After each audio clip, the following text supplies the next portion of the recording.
ପ୍ରଥମ ସାମୁଏଲ ଅଧ୍ୟାୟ 11।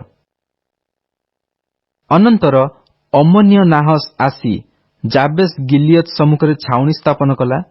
ତହିଁରେ ଜାବେସ୍ର ସମସ୍ତ ଲୋକ ନାହସକୁ କହିଲେ, ତୁମ୍ଭେ ଆମ୍ଭମାନଙ୍କ ସହିତ ଏକ ନିୟମ ସ୍ଥିର କର, ତେବେ ଆମ୍ଭେମାନେ ତୁମ୍ଭର ସେବା କରିବା। ତହୁଁ ଅମନ୍ୟ ନାହସ ସେମାନଙ୍କୁ ଉତ୍ତର କଲା, ତୁମ୍ଭ ସମସ୍ତଙ୍କର ଦକ୍ଷିଣ ଚକ୍ଷୁ ଉପୁଡ଼ା ଗଲେ ମୁଁ ତୁମ୍ଭମାନଙ୍କ ସହିତ ନିୟମ ସ୍ଥିର କରିବି, ଆଉ ମୁଁ ତଦ୍ୱାରା ସମସ୍ତ ଇସ୍ରାଏଲ ଉପରେ ଅପମାନ ଥୋଇବି। ତେବେ ଜାବେସ୍ର ପ୍ରାଚୀନମାନେ ତାହାକୁ କହିଲେ, 7 ଦିନ ଆମ୍ଭମାନଙ୍କୁ ଛାଡ଼ିଦିଅ, ଆମ୍ଭେମାନେ ଇସ୍ରାଏଲ ସୀମାର ସର୍ବତ୍ର ଦୂତ ପଠାଇବା।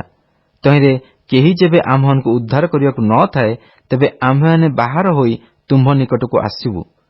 ଏଥି ଉତ୍ତାରେ ଦୂତମାନେ ସାଉଲଙ୍କର ବାସସ୍ଥାନ ଗିବିଆକୁ ଆସି ଲୋକମାନଙ୍କ କର୍ଣ୍ଣଗୋଚରରେ ସେହିସବୁ କଥା କହିଲେ। ତହିଁରେ ସମସ୍ତ ଲୋକ ଆପଣା ଆପଣା ରବ ଉଠାଇ ରୋଦନ କଲେ। ଏହି ସମୟରେ ଦେଖ, ସାଉଲ କ୍ଷେତ୍ରରୁ ବଳଦମାନଙ୍କ ପଛେ ଆସୁ ଆସୁ ଉପସ୍ଥିତ ହେଲେ। ଆଉ ସାଉଲ ପଚାରିଲେ, ଲୋକମାନଙ୍କର କଣ ହେଲା ଯେ ସେମାନେ ରୋଦନ କରୁଅଛନ୍ତି? ତହିଁରେ ସେମାନେ ଜାବେସ୍ର ଲୋକମାନଙ୍କ କଥା ତାଙ୍କୁ ଜଣାଇଲେ। ସେହି କଥା ଶୁଣିବା ମାତ୍ର ପରମେଶ୍ୱରଙ୍କ ଆତ୍ମା ସାଉଲଙ୍କୁ ଆକ୍ରାନ୍ତ କରନ୍ତେ ତାଙ୍କର କ୍ରୋଧ ଅତିଶୟ ପ୍ରଜ୍ୱଳିତ ହେଲା। ତେଣୁ ସେ ଏକ ହଳ ବଳଦ ନେଇ ଖଣ୍ଡ ଖଣ୍ଡ କରି କାଟିଲେ ଓ ଦୂତମାନଙ୍କ ହସ୍ତରେ ଇସ୍ରାଏଲ ସୀମାର ସର୍ବତ୍ର ତାହା ପଠାଇ କହିଲେ, ଯେ କେହି ବାହାରି ସାଉଲ ଓ ସାମୁଏଲଙ୍କର ପଶ୍ଚାତଗମନ ନ କରେ, ତାହାର ବଳଦମାନଙ୍କ ପ୍ରତି ଏହିପରି କରାଯିବ। ତହୁଁ ସଦାପ୍ରଭୁଙ୍କଠାରୁ ଲୋକମାନଙ୍କ ଉପରେ ଆଶଙ୍କା ପଡ଼ନ୍ତେ ସେମାନେ ଏକ ମନୁଷ୍ୟ ପରି ବାହାର ହୋଇ ଆସିଲେ।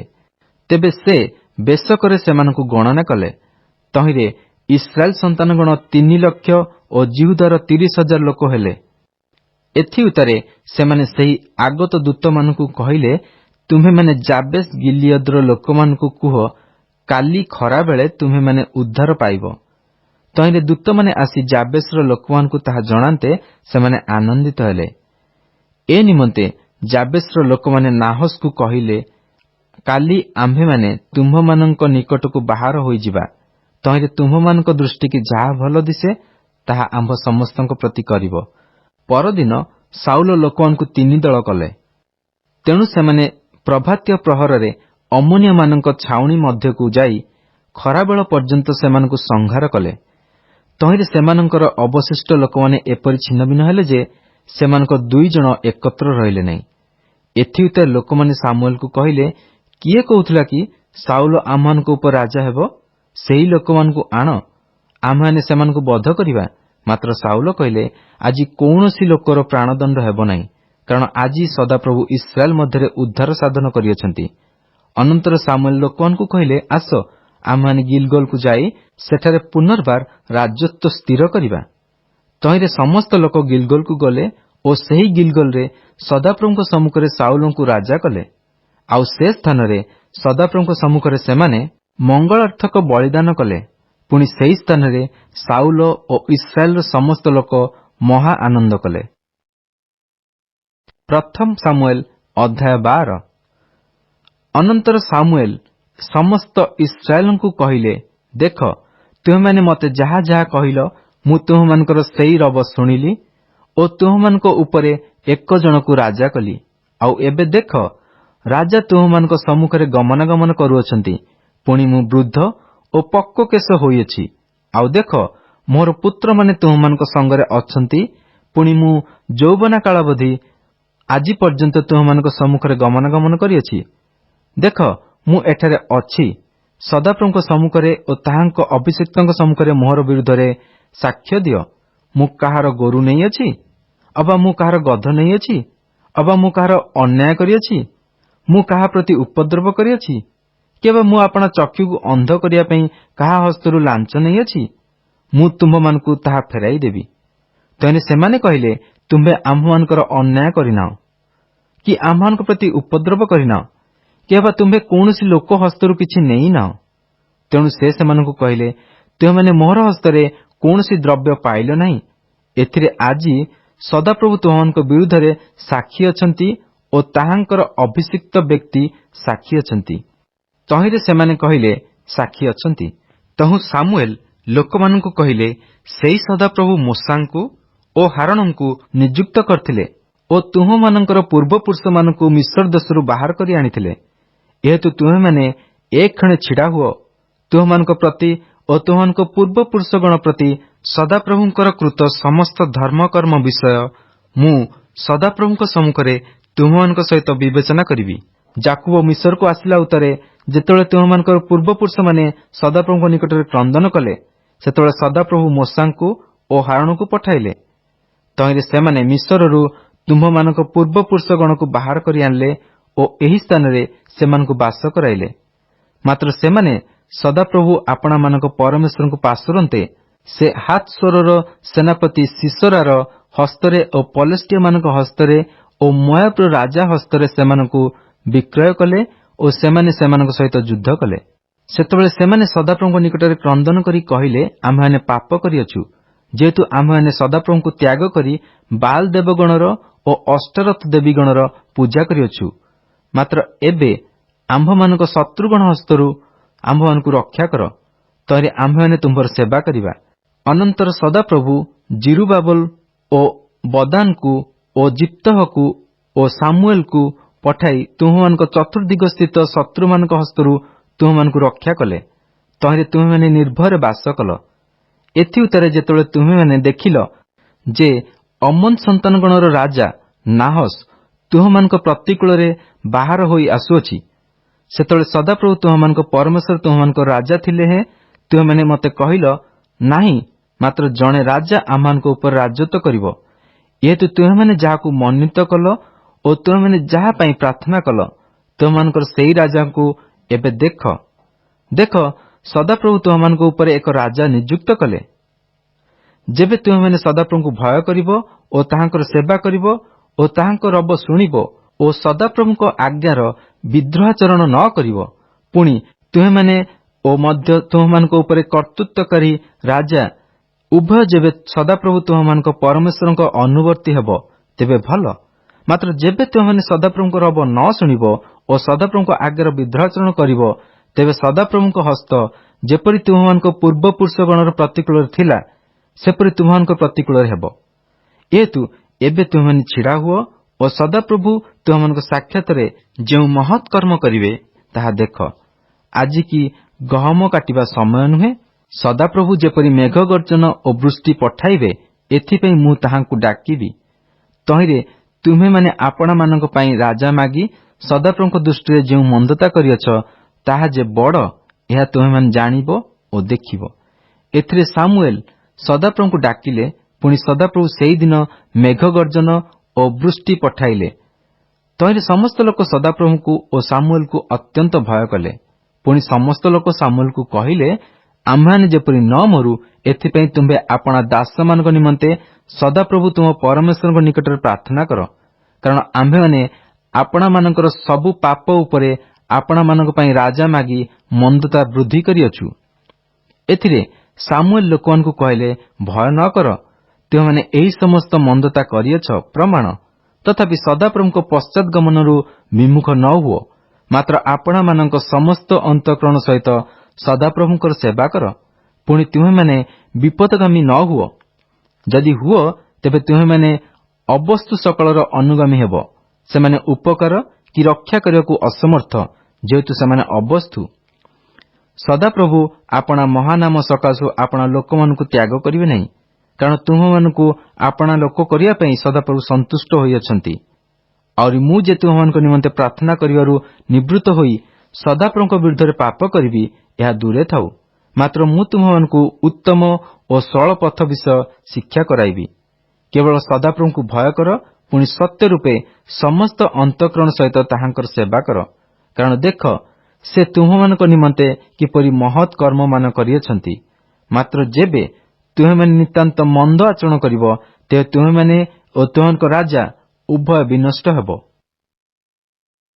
ପ୍ରଥମ ସାମୁଏଲ ଅଧ୍ୟାୟ 13। ସାଉଲ 30 ବର୍ଷ ବୟସରେ ରାଜା ହେଲେ ଓ ସେ ଇସ୍ରାଏଲ ଉପରେ 30 ଉପରେ 2 ବର୍ଷ ରାଜତ୍ୱ କଲେ। ପୁଣି ସାଉଲ ଆପଣା ପାଇଁ ଇସ୍ରାଏଲ ମଧ୍ୟରୁ 3000 ଲୋକ ମନୋନୀତ କଲେ। ଏମାନଙ୍କର 2000 ମିକ୍ମସରେ ଓ ବୈଥେଲ ପର୍ବତରେ ସାଉଲଙ୍କ ସଙ୍ଗରେ ରହିଲେ, ଆଉ 1000 ବିନ୍ୟାମିନ ପ୍ରଦେଶସ୍ଥ ଗିବିଆରେ ଯୋନାଥନ ସଙ୍ଗରେ ରହିଲେ। ପୁଣି ଅବଶିଷ୍ଟ ଲୋକମାନଙ୍କର ପ୍ରତ୍ୟେକକୁ ସେ ଆପଣା ଆପଣା ତମ୍ବୁକୁ ବିଦାୟ କଲେ।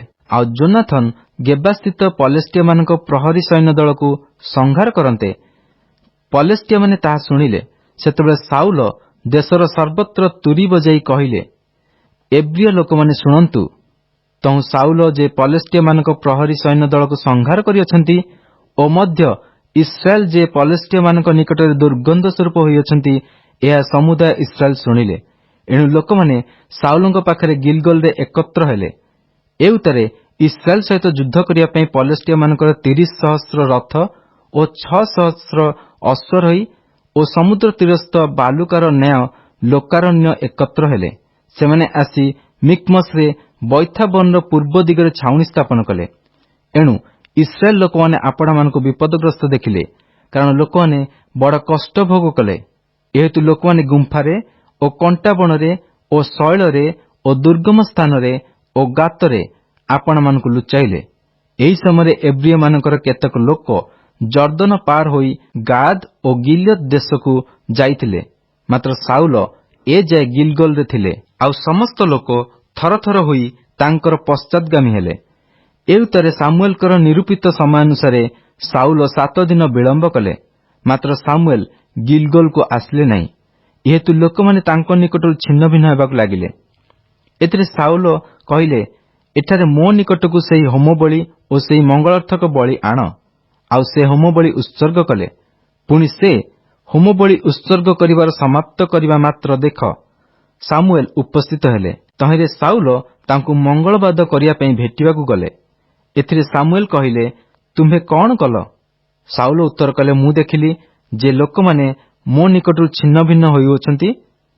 ପୁଣି ନିରୂପିତ ଦିବସ ମଧ୍ୟରେ ତୁମ୍ଭେ ଆସିଲ ନାହିଁ, ମଧ୍ୟ ପଲେଷ୍ଟିଆମାନେ ମିକ୍ମସରେ ଏକତ୍ର ହୋଇଅଛନ୍ତି। ଏଥିପାଇଁ ମୁଁ କହିଲି, ପଲେଷ୍ଟିଆମାନେ ଏହି କ୍ଷଣି ମୋ ବିରୁଦ୍ଧରେ ଗିଲଗଲକୁ ଓହ୍ଲାଇ ଆସିବେ। ମାତ୍ର ମୁଁ ସଦାପ୍ରଭୁଙ୍କର ଅନୁଗ୍ରହ ମାଗି ନାହିଁ। ଏ ନିମନ୍ତେ ମୁଁ ସାହସ ବାନ୍ଧି ହୋମବଳି ଉତ୍ସର୍ଗ କଲି। ତହିଁରେ ସାମୁଏଲ ସାଉଲଙ୍କୁ କହିଲେ, ତୁମ୍ଭେ ମୂର୍ଖର କର୍ମ କରିଅଛ। ସଦାପ୍ରଭୁ ତୁମ ପରମେଶ୍ୱର ତୁମ୍ଭକୁ ଯେଉଁ ଆଜ୍ଞା ଦେଇଥିଲେ ତାହା ତୁମ୍ଭେ ପାଳନ କଲ ନାହିଁ। କରିଥିଲେ ସଦାପ୍ରଭୁ ଇସ୍ରାଏଲ ଉପରେ ତୁମ୍ଭର ରାଜତ୍ୱ ଏବେ ଅନନ୍ତ କାଳ ସ୍ଥାୟୀ କରିଥାନ୍ତେ। ମାତ୍ର ଏବେ ତୁମ୍ଭର ରାଜତ୍ୱ ସ୍ଥିର ହେବ ନାହିଁ। ସଦାପ୍ରଭୁ ନିଜ ମନର ମତ ଏକ ଜଣ ଆପଣା ପାଇଁ ଅନ୍ୱେଷଣ କରିଅଛନ୍ତି। ସଦାପ୍ରଭୁ ଆପଣା ଲୋକମାନଙ୍କ ଉପରେ ତାହାକୁ ଅଗ୍ରଣୀ ନିରୂପଣ କରିଅଛନ୍ତି। କାରଣ ସଦାପ୍ରଭୁ ତୁମ୍ଭକୁ ଯାହା ଆଜ୍ଞା କରିଥିଲେ ତୁମ୍ଭେ ତାହା ପାଳନ କଲ ନାହିଁ। ଅନନ୍ତର ସାମୁଏଲ ଉଠି ଗିଲଗଲରୁ ବିନ୍ୟାମିନ ପ୍ରଦେଶସ୍ଥ ଗିବିଆକୁ ଗଲେ। ସେତେବେଳେ ସାଉଲ ଗଣନା କରି ଊଣାଧିକ 600 ଲୋକ ଆପଣା ନିକଟରେ ଥିବାର ଦେଖିଲେ। ପୁଣି ସାଉଲ ଓ ତାଙ୍କର ପୁତ୍ର ଯୋନାଥନ ଓ ସେମାନଙ୍କ ନିକଟରେ ବର୍ତ୍ତମାନ ଥିବା ଲୋକମାନେ ବିନ୍ୟାମିନ ପ୍ରଦେଶସ୍ଥ ଗେବାରେ ରହିଲେ। ମାତ୍ର ପଲେଷ୍ଟିଆମାନେ ମିକ୍ମସରେ ଛାଉଣି ସ୍ଥାପନ କଲେ। ଏଉତରେ ପଲେଷ୍ଟିଆମାନଙ୍କ ଛାଉଣିରୁ 3 ଦଳ ବିନାଶକ ଲୋକ ଆସିଲେ ଓ ଏକ ଦଳ ଅଫ୍ରା ପଥରେ ଗମନ କରି ସୁୟାଲ ପ୍ରଦେଶକୁ ଗଲେ। ପୁଣି ଅନ୍ୟ ଏକ ଦଳ ବୈଥାରଣ ପଥ ଆଡ଼େ ଫେରିଲେ। ଆଉ ଅନ୍ୟ ଏକ ଦଳ ପ୍ରାନ୍ତର ଆଡ଼େ ସିବୋଇମ ଉପତ୍ୟକାର ଅଭିମୁଖସ୍ଥ ଅଞ୍ଚଳର ପଥ ଦେଇ ଗମନ କଲେ। ସେ ସମୟରେ ସମସ୍ତ ଇସ୍ରାଏଲ ଦେଶରେ କମାର ମିଳୁନଥିଲା, କାରଣ ପଲେଷ୍ଟିଆମାନେ କହିଲେ, କେଜାଣି ଏବ୍ରିୟମାନେ ଆପଣାମାନଙ୍କ ପାଇଁ ଖଡ୍ଗ ବା ବର୍ଚ୍ଛା ନିର୍ମାଣ କରିବେ। ଏଣୁ ଆପଣା ଆପଣା ଫାଳ ଓ ଛୁରୀ ଓ କୁରାଢ଼ୀ ଓ କୋଡ଼ି ପଜାଇବା ପାଇଁ ଇସ୍ରାଏଲର ସମସ୍ତ ଲୋକଙ୍କୁ ପଲେଷ୍ଟିଆମାନଙ୍କ ନିକଟକୁ ଯିବାର ହେଲା। ତେଣୁ ସମସ୍ତଙ୍କର କୋଡ଼ି ଓ ଛୁରୀ ଓ ବିଦା ଓ କୁରାଢ଼ୀ ଦନ୍ଥଡ଼ା ହୋଇଥାଏ ମଧ୍ୟ ଅଙ୍କୁଶ ଧାର କରିବା ପାଇଁ ସେମାନଙ୍କର ପଲେଷ୍ଟିଆମାନଙ୍କ ନିକଟକୁ ଯିବାର ହେଲା। ଏଣୁ ଯୁଦ୍ଧ ସମୟରେ ସାଉଲ ଓ ଯୋନାଥନର ସଙ୍ଗୀ ଲୋକମାନଙ୍କ କାହାରି ହସ୍ତରେ ଖଡ୍ଗ କି ବର୍ଚ୍ଛା ନଥିଲା, କେବଳ ସାଉଲ ଓ ତାଙ୍କ ପୁତ୍ର ଯୋନାଥନର ହସ୍ତରେ ଥିଲା। ଏଉତରେ ପଲେଷ୍ଟିଆମାନଙ୍କ ପ୍ରହରୀ ଦଳ ବାହାର ହୋଇ ମିକ୍ମସ ଘାଟିକି ଗଲେ। ପ୍ରଥମ ସାମୁଏଲ ଅଧ୍ୟାୟ 14। ଏକ ଦିନ ସାଉଲଙ୍କର ପୁତ୍ର ଯୋନାଥନ ଆପଣା ଅସ୍ତ୍ରବାହକ ଯୁବାକୁ କହିଲା, ଆସ ଆମ୍ଭେମାନେ ସେ ପାଖ ସ୍ଥିତ ପଲେଷ୍ଟିଆମାନଙ୍କ ପ୍ରହରୀ ଦଳ ନିକଟକୁ ଯାଉ। ମାତ୍ର ସେ ଆପଣା ପିତାକୁ ଏହା ଜଣାଇଲା ନାହିଁ। ସେ ସମୟରେ ସାଉଲ ଗିବିଆର ପ୍ରାନ୍ତ ଭାଗରେ ମିଗ୍ରୋଣସ୍ଥ ଡାଳିମ୍ବ ବୃକ୍ଷ ମୂଳରେ ଥିଲେ। ପୁଣି ଊଣାଧିକ 600 ଲୋକ ତାଙ୍କ ସଙ୍ଗରେ ଥିଲେ। ମଧ୍ୟ ଯେଉଁ ଏଲି ସିଲୋରେ ସଦାପ୍ରଭୁଙ୍କ ଯାଜକ ଥିଲେ ତାଙ୍କ ପ୍ରପୌତ୍ର ପିନହସର ପୌତ୍ର ଐକାବୋଦର ଭ୍ରାତା ଅହିଟୁବର ପୁତ୍ର ଅହିୟ ଏଫୋଦ ପିନ୍ଧି ସେଠାରେ ଥିଲା। ଆଉ ଯୋନାଥନ ଯେ ବାହାର ହୋଇ ଯାଇଅଛି ଏ କଥା ଲୋକମାନେ ଜାଣିନଥିଲେ। ପୁଣି ଯୋନାଥନ ଯେଉଁ ଘାଟି ଦେଇ ପଲେଷ୍ଟିଆମାନଙ୍କ ପ୍ରହରୀ ଦଳ ନିକଟକୁ ଯିବାକୁ ଚେଷ୍ଟା କଲା, ତହିଁର ମଧ୍ୟସ୍ଥଳରେ ଏକ ପାଖେ ଦନ୍ତାକାର ଏକ ଶୈଳ ଓ ଅନ୍ୟ ପାଖେ ଦନ୍ତାକାର ଏକ ଶୈଳ ଥିଲା। ତହିଁର ଏକର ନାମ ବତ୍ସେସ ଓ ଅନ୍ୟ ନାମ ସେନି। ତହିଁ ମଧ୍ୟରୁ ଏକ ସ୍ତମ୍ଭାକାର ଦନ୍ତ ଉତ୍ତର ଆଡ଼ ମିକ୍ମସର ଅଭିମୁଖରେ ଓ ଅନ୍ୟଟି ଦକ୍ଷିଣ ଆଡ଼ ଗେବା ଅଭିମୁଖରେ ଥିଲା। ପୁଣି ଯୋନାଥନ ଆପଣା ଅସ୍ତ୍ରବାହକ ଯୁବାକୁ କହିଲା, ଆସ ଆମ୍ଭେମାନେ ସେହି ଅସୁନତମାନଙ୍କ ପ୍ରହରୀ ଦଳ ନିକଟକୁ ଯାଉ। ହୋଇପାରେ ସଦାପ୍ରଭୁ ଆମ୍ଭମାନଙ୍କ ପକ୍ଷରେ କର୍ମ କରିବେ। ଯେହେତୁ ଅନେକ ଦ୍ୱାରା ହେଉ କି ଅଳ୍ପ ଦ୍ୱାରା ହେଉ, ଉଦ୍ଧାର କରିବାରେ ସଦାପ୍ରଭୁଙ୍କର କୌଣସି ପ୍ରତିବନ୍ଧକ ନାହିଁ। ତହିଁରେ ତାହାର ଅସ୍ତ୍ରବାହକ କହିଲା, ତୁମ୍ଭ ମନରେ ଯାହା ଅଛି ସବୁ କର। ଚାଲ ଦେଖ, ଆମ୍ଭେ ତୁମ୍ଭ ମନ ପରି ତୁମ୍ଭ ସଙ୍ଗରେ ଅଛୁ। ତେବେ ଯୋନାଥନ କହିଲା, ଦେଖ, ଆମ୍ଭେମାନେ ସେହି ଲୋକମାନଙ୍କ ଆଡ଼କୁ ଯାଇ ସେମାନଙ୍କ ନିକଟରେ ଆପଣାମାନଙ୍କୁ ଦେଖାଇବା। ଯେବେ ସେମାନେ ଆମ୍ଭମାନଙ୍କୁ କହିବେ, ରହିଥାଅ, ଆମ୍ଭେମାନେ ତୁମ୍ଭମାନଙ୍କ କତିକି ଆସିବା, ତେବେ ଆମ୍ଭେମାନେ ଆପଣା ଆପଣା ସ୍ଥାନରେ ଛିଡ଼ା ହୋଇ ରହିବା, ସେମାନଙ୍କ ନିକଟକୁ ଉଠିଯିବା ନାହିଁ। ମାତ୍ର ଆମ୍ଭମାନଙ୍କ ନିକଟକୁ ଉଠି ଆସ ବୋଲି ଯେବେ ସେମାନେ କହିବେ, ତେବେ ଆମ୍ଭେମାନେ ଉଠିଯିବା। କାରଣ ସଦାପ୍ରଭୁ ଆମ୍ଭମାନଙ୍କ ହସ୍ତରେ ସେମାନଙ୍କୁ ସମର୍ପଣ କଲେ, ଆଉ ଏହା ଆମ୍ଭମାନଙ୍କ ପ୍ରତି ଚିହ୍ନ ହେବ। ତହୁଁ ସେ ଦୁହେଁ ପଲେଷ୍ଟିଆମାନଙ୍କ ପ୍ରହରୀ ଦଳ ନିକଟରେ ଆପଣାମାନଙ୍କୁ ଦେଖାଇଲେ। ଏଥିରେ ପଲେଷ୍ଟିଆମାନେ କହିଲେ, ଏହି ଦେଖ, ଏବ୍ରିୟ ଲୋକମାନେ ଯେଉଁ ଯେଉଁ ଗାଡ଼ରେ ଲୁଚିଥିଲେ ସେଠାରୁ ଏବେ ବାହାରି ଆସୁଅଛନ୍ତି। ପୁଣି ପ୍ରହରୀ ଦଳୀୟ ଲୋକମାନେ ଯୋନାଥନକୁ ଓ ତାହାର ଅସ୍ତ୍ରବାହକକୁ ଉତ୍ତର କରି କହିଲେ, ଆମ୍ଭମାନଙ୍କ କତିକି ଉଠି ଆସ, ଆମ୍ଭେମାନେ ତୁମ୍ଭମାନଙ୍କୁ ଗୋଟିଏ କୌତୁକ ଦେଖାଇବା। ଏଥିରେ ଯୋନାଥନ ଆପଣା ଅସ୍ତ୍ରବାହକକୁ କହିଲା, ମୋ ପଛେ ପଛେ ଉଠି ଆସ, କାରଣ ସଦାପ୍ରଭୁ ସେମାନଙ୍କୁ ଇସ୍ରାଏଲ ହସ୍ତରେ ସମର୍ପଣ କଲେଣି। ଏଥିରେ ଯୋନାଥନ ଆପଣା ହାତ ଓ ଗୋଡ଼ ଦେଇ ଉପରକୁ ଉଠିଗଲା ଓ ତାହାର ଅସ୍ତ୍ରବାହକ ତାହା ପଛେ ପଛେ ଗଲା। ତହିଁରେ ସେହି ଲୋକମାନେ ଯୋନାଥନର ଆଗେ ଆଗେ ପତିତ ହେଲେ। ପୁଣି ତାହାର ଅସ୍ତ୍ରବାହକ ତାହାର ପଛେ ପଛେ ବଦ୍ଧ କରିବାକୁ ଲାଗିଲା। ଯୋନାଥନ ଓ ତାହାର ଅସ୍ତ୍ରବାହକର କୃତ ଏହି ପ୍ରଥମ ହତ୍ୟାରେ ପ୍ରାୟ ଅର୍ଦ୍ଧମାଣ ଭୂମିରେ ଉଣାଧିକ 20 ଜଣ ହତ ହେଲେ। ତହିଁରେ କ୍ଷେତ୍ରସ୍ଥିତ ଛାଉଣି ମଧ୍ୟରେ ଓ ସବୁ ଲୋକଙ୍କ ମଧ୍ୟରେ କମ୍ପ ହେଲା। ପ୍ରହରୀ ଦଳ ଓ ବିନାଶକମାନେ ମଧ୍ୟ କମ୍ପିଲେ ଓ ଭୂମିକମ୍ପ ହେଲା। ଏହି ରୂପେ ଘୋରତର ମହାକମ୍ପ ହେଲା। ସେତେବେଳେ ବିନ୍ୟାମିନ ପ୍ରଦେଶସ୍ଥ ଗିବିଆରେ ସାଉଲଙ୍କର ପ୍ରହରୀମାନେ ଅନାଇଲେ, ଆଉ ଦେଖ, ଲୋକ ଗହଳି ଭାଙ୍ଗିଯାଇ ଏଆଡ଼େ ସେଆଡ଼େ ଯାଉଅଛନ୍ତି। ତେଣୁ ସାଉଲ ଆପଣା ସଙ୍ଗୀ ଲୋକମାନଙ୍କୁ କହିଲେ, ଏବେ ଗଣନା କରି ଦେଖିଲ, ଆମ୍ଭମାନଙ୍କ ମଧ୍ୟରୁ କିଏ ଯାଇଛି। ତହିଁରେ ସେମାନେ ଗଣନା କରନ୍ତେ, ଦେଖ, ଯୋନାଥନ ଓ ତାହାର ଅସ୍ତ୍ରବାହକ ନାହାନ୍ତି। ତେଣୁ ସାଉଲ ଅହିୟକୁ କହିଲେ, ପରମେଶ୍ୱରଙ୍କ ସିନ୍ଦୁକ ଏଠାକୁ ଆଣ। କାରଣ ସେ ସମୟରେ ପରମେଶ୍ୱରଙ୍କ ସିନ୍ଦୁକ ଇସ୍ରାଏଲ ସନ୍ତାନଗଣ ମଧ୍ୟରେ ସେଠାରେ ଥିଲା। ପୁଣି ସାଉଲ ଯାଜକ ସଙ୍ଗେ କଥା କହିବା ବେଳେ ଏପରି ହେଲା ଯେ, ପଲେଷ୍ଟିୟମାନଙ୍କ ଛାଉଣିରେ ଆହୁରି ଆହୁରି କୋଳାହଳ ବଢ଼ିବାକୁ ଲାଗିଲା।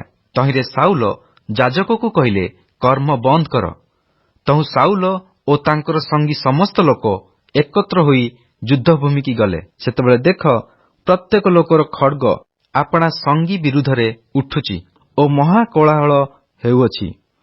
ଆହୁରି ଯେଉଁ ଏବ୍ରିୟମାନେ ଚାରିଆଡ଼ସ୍ଥ ଦେଶରୁ ପଲେଷ୍ଟିୟମାନଙ୍କ ଛାଉଣିକି ଯାଇ ପୂର୍ବପରି ସେମାନଙ୍କ ସହିତ ଥିଲେ, ସେମାନେ ମଧ୍ୟ ସାଉଲ ଓ ଯୋନାଥନ ସହିତ ଥିବା ଇସ୍ରାଏଲ ଲୋକମାନଙ୍କ ସଙ୍ଗୀ ହେବା ପାଇଁ ଫେରି ଆସିଲେ। ସେହିପରି ଯେଉଁ ଇସ୍ରାଏଲ ଲୋକମାନେ ଇଫ୍ରାଇମର ପର୍ବତମୟ ଦେଶରେ ଲୁଚି ରହିଥିଲେ, ସେ ସମସ୍ତେ ମଧ୍ୟ ପଲେଷ୍ଟିୟମାନଙ୍କ ପଳାୟନ ସମ୍ବାଦ ଶୁଣି ଯୁଦ୍ଧସ୍ଥଳରେ ସେମାନଙ୍କ ପଛେ ପଛେ ଦୌଡ଼ି ଲାଗି ରହିଲେ। ଏହି ରୂପେ ସଦାପ୍ରଭୁ ସେହିଦିନ ଇସ୍ରାଏଲକୁ ଉଦ୍ଧାର କଲେ ଓ ବୈଥାବନର ପାର ପର୍ଯ୍ୟନ୍ତ ଯୁଦ୍ଧ ବ୍ୟାପିଗଲା। ପୁଣି ସେହିଦିନ ଇସ୍ରାଏଲ ଲୋକମାନେ ବଡ଼ କଷ୍ଟ ଭୋଗିଲେ। ତଥାପି ସାଉଲ ଲୋକମାନଙ୍କୁ ଏହି ଶପଥ କରାଇଲେ, ସନ୍ଧ୍ୟା ପର୍ଯ୍ୟନ୍ତ, ଅର୍ଥାତ୍ ମୁଁ ଆପଣା ଶତ୍ରୁଗଣଠାରୁ ପରିଶୋଧ ନେବା ପର୍ଯ୍ୟନ୍ତ ଯେଉଁ ଲୋକ କିଛି ଖାଦ୍ୟ ଭୋଜନ କରେ, ସେ ଶାପଗ୍ରସ୍ତ ହେଉ। ଏହେତୁ ଲୋକମାନଙ୍କର କେହି ଖାଦ୍ୟଦ୍ରବ୍ୟ ଆସ୍ୱାଦନ କଲା ନାହିଁ। ପୁଣି ଦେଶଯାକ ବନକୁ ଆସିଲେ। ମୃତ୍ତିକା ଉପରେ ମହୁ ଥିଲା। ଆଉ ଲୋକମାନେ ବନରେ ଉପସ୍ଥିତ ହୁଅନ୍ତେ, ଦେଖ ଏକ ମହୁର ଝରଣା, ମାତ୍ର କେହି ଆପଣା ମୁହଁକୁ ହାତ ନେଲା ନାହିଁ, କାରଣ ଲୋକମାନେ ସେହି ଶପଥକୁ ଭୟ କଲେ। ମାତ୍ର ଯୋନାଥନ ଆପଣା ପିତା ଲୋକମାନଙ୍କୁ ଶପଥ କରାଇବା ବେଳେ ଶୁଣି ନଥିଲା। ଯେହେତୁ ସେ ଆପଣା ହସ୍ତସ୍ଥିତ ଯଷ୍ଟିର ଅଗ୍ରଭାଗ ବଢ଼ାଇ ମହୁ ଚାକରେ ବୁଡ଼ାଇଲା ଓ ମୁଖକୁ ହସ୍ତ ନେଲା, ତହିଁରେ ତାହାର ଚକ୍ଷୁ ସତେଜ ହେଲା। ସେତେବେଳେ ଲୋକମାନଙ୍କ ମଧ୍ୟରୁ ଜଣେ ଉତ୍ତର କରି କହିଲା, ତୁମ୍ଭ ପିତା ଲୋକମାନଙ୍କୁ ଦୃଢ଼ ରୂପେ ଏହି ଶପଥ କରାଇଅଛନ୍ତି ଯେ ଆଜି ଯେଉଁ ଜନ ଖାଦ୍ୟ ଭୋଜନ କରେ ସେ ଶାପଗ୍ରସ୍ତ ହେଉ। ମାତ୍ର ଲୋକମାନେ କ୍ଳାନ୍ତ ହୋଇଅଛନ୍ତି। ତହିଁରେ ଯୋନାଥନ କହିଲା, ମୋ ପିତା ଦେଶକୁ ଦୁଃଖ ଦେଇଅଛନ୍ତି। ଦେଖିଲ, ଏହି ମହୁରୁ ଟିକିଏ ଆସ୍ୱାଦ କରିବାରୁ ମୋର ଚକ୍ଷୁ କିପରି ସତେଜ ହୋଇଅଛି। ଯେବେ ଲୋକମାନେ ଆପଣା ଶତ୍ରୁମାନଙ୍କଠାରୁ ପ୍ରାପ୍ତ ଲୁଟଦ୍ରବ୍ୟରୁ ଆଜି ସ୍ୱଚ୍ଛନ୍ଦରେ ଭୋଜନ କରିବାକୁ ପାଇଥାନ୍ତେ, ତେବେ କେତେ ଅଧିକ ଭଲ ହୁଅନ୍ତା। କାରଣ ଏବେ ତ ପଲେଷ୍ଟିଆମାନଙ୍କ ମଧ୍ୟରେ କୌଣସି ମହାହତ୍ୟା ହୋଇନାହିଁ। ପୁଣି ସେଦିନ ସେମାନେ ମିକ୍ମସଠାରୁ ଅୟାଲୋନ ପର୍ଯ୍ୟନ୍ତ ପଲେଷ୍ଟିଆମାନଙ୍କୁ ଆଘାତ କଲେ। ତହିଁରେ ଲୋକମାନେ ଅତିଶୟ କ୍ଳାନ୍ତ ହେଲେ। ଏହେତୁ ଲୋକମାନେ ଲୁଟ ଦ୍ରବ୍ୟ ଉପରେ ଉଡ଼ି ପଡ଼ିଲେ। ପୁଣି ମେଣ୍ଢା, ଗୋରୁ ଓ ବାଛୁରୀ ନେଇ ଭୂମିରେ ବଧ କଲେ। ପୁଣି ସେମାନେ ରକ୍ତ ସମେତ ତାହା ଭୋଜନ କଲେ। ଏଥିରେ କେହି କେହି ସାଉଲଙ୍କୁ କହିଲେ, ଦେଖନ୍ତୁ, ଲୋକମାନେ ରକ୍ତ ସମେତ ଭୋଜନ କରି ସଦାପ୍ରଭୁଙ୍କ ବିରୁଦ୍ଧରେ ପାପ କରୁଅଛନ୍ତି। ତହିଁରେ ସେ କହିଲେ, ତୁମ୍ଭେମାନେ ବିଶ୍ୱାସଘାତକ କର୍ମ କରିଅଛ। ଏକ୍ଷଣେ ମୋହର ପାଖକୁ ଗୋଟିଏ ବଡ଼ ପଥର ଗଡ଼ାଇ ଆଣ।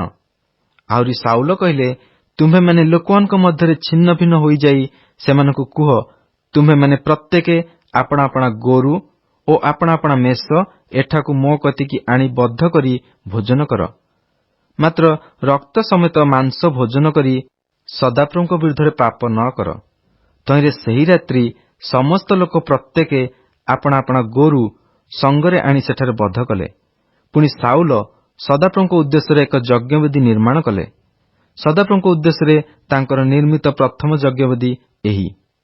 ଏ ଉତ୍ତାରେ ସାଉଲ କହିଲେ, ଆସ, ଆମ୍ଭେମାନେ ରାତ୍ରି ବେଳେ ପଲେଷ୍ଟିଆମାନଙ୍କ ପଛେ ପଛେ ଯାଇ ସକାଳ ଆଲୁଅ ପର୍ଯ୍ୟନ୍ତ ସେମାନଙ୍କ ଦ୍ରବ୍ୟ ଲୁଟୁ ଓ ସେମାନଙ୍କର ଜଣକୁ ହିଁ ବାକି ନ ରଖୁ। ତହିଁରେ ସେମାନେ କହିଲେ, ତୁମ୍ଭ ଦୃଷ୍ଟିରେ ଯାହା ଭଲ ତାହା ସବୁ କର। ତେବେ ଯାଜକ କହିଲା, ଆସ, ଆମ୍ଭେମାନେ ଏହି ସ୍ଥାନରେ ପରମେଶ୍ୱରଙ୍କ ନିକଟରେ ଉପସ୍ଥିତ ହେଉ। ତହୁଁ ସାଉଲ ପରମେଶ୍ୱରଙ୍କ ନିକଟରେ ପଚାରିଲେ, ମୁଁ କଣ ପଲେଷ୍ଟିୟମାନଙ୍କ ପଛରେ ଯିବି? ତୁମ୍ଭେ କଣ ସେମାନଙ୍କୁ ଇସ୍ରାଏଲ ହସ୍ତରେ ସମର୍ପଣ କରିବ? ମାତ୍ର ସେଦିନ ସେ ତାଙ୍କୁ ଉତ୍ତର ଦେଲେ ନାହିଁ। ତହିଁରେ ସାଉଲ କହିଲେ, ହେ ଲୋକମାନଙ୍କ ପ୍ରଧାନ ସମସ୍ତେ, ତୁମ୍ଭେମାନେ ଏହି ସ୍ଥାନରେ ଉପସ୍ଥିତ ହୁଅ। ଆଜିର ଏହି ପାପ କିପରି ହେଲା ଏହା ବିବେଚନା କରି ଦେଖ। କାରଣ ଯେ ଇସ୍ରାଏଲକୁ ଉଦ୍ଧାର କରନ୍ତି, ମୁଁ ସେହି ଜୀବତ ସଦାପ୍ରଭୁଙ୍କ ନାମ ନେଇ କହୁଅଛି, ଯେବେ ସେ ପାପ ମୋହର ପୁତ୍ର ଯୋନାଥନଠାରେ ଥାଏ, ତେବେ ସେ ନିତାନ୍ତ ମରିବ। ମାତ୍ର ସମୁଦାୟ ଲୋକଙ୍କ ମଧ୍ୟରୁ କେହି ତାଙ୍କୁ ଉତ୍ତର ଦେଲା ନାହିଁ। ଏଥିରେ ସାଉଲ ସମସ୍ତ ଇସ୍ରାଏଲଙ୍କୁ କହିଲେ, ତୁମ୍ଭେମାନେ ଏକ ପାଖରେ ଥାଅ, ପୁଣି ମୁଁ ଓ ମୋର ପୁତ୍ର ଯୋନାଥନ ଅନ୍ୟ ପାଖରେ ଥିବା। ତହିଁରେ ଲୋକମାନେ ସାଉଲଙ୍କୁ କହିଲେ, ତୁମ୍ଭ ଦୃଷ୍ଟିରେ ଯାହା ଭଲ ତାହା କର। ଏ ନିମନ୍ତେ ସାଉଲ ସଦାପ୍ରଭୁ ଇସ୍ରାଏଲର ପରମେଶ୍ୱରଙ୍କୁ କହିଲେ, ଯଥାର୍ଥ ନିଷ୍ପତ୍ତି ନିଅ। ତହିଁରେ ଯୋନାଥନ ଓ ସାଉଲ ନିର୍ଣ୍ଣିତ ହେଲେ, ମାତ୍ର ଲୋକମାନେ ଛାଡ଼ ପାଇଲେ। ଏ ଉତ୍ତରେ ସାଉଲ କହିଲେ, ମୋହର ଓ ମୋର ପୁତ୍ର ଯୋନାଥନର ମଧ୍ୟରେ ଗୁଳିବାଣ୍ଟ କର। ତହିଁରେ ଯୋନାଥନ ନିର୍ଣ୍ଣିତ ହେଲା। ସେତେବେଳେ ସାଉଲ ଯୋନାଥନକୁ କହିଲେ, ତୁମ୍ଭେ କଣ କରିଅଛ ମୋତେ ଜଣାଅ।